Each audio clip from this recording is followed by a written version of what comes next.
Духовенство Аланской епархии также приняло участие в памятных мероприятиях, приуроченных к 25-й годовщине вывода советских войск из Афганистана.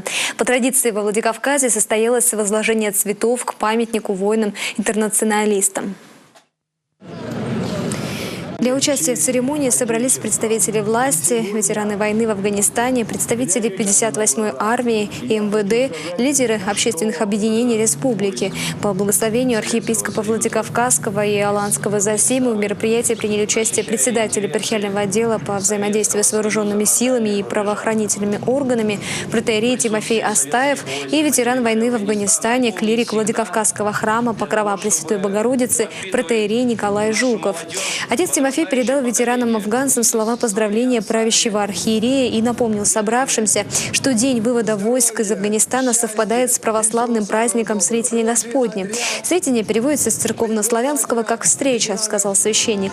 25 лет прошло с тех пор, как на далекой границе с Афганистаном с огромной радостью встречали наших ребят, возвращавшихся домой. Но и сегодня мы должны чтить память всех тех, кто с той страшной войны не вернулся.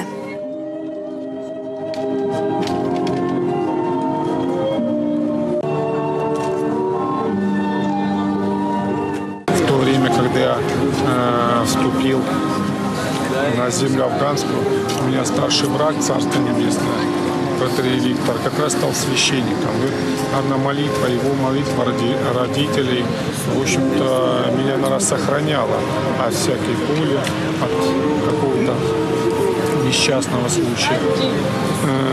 Скорбно, конечно, что наши ребята погибли.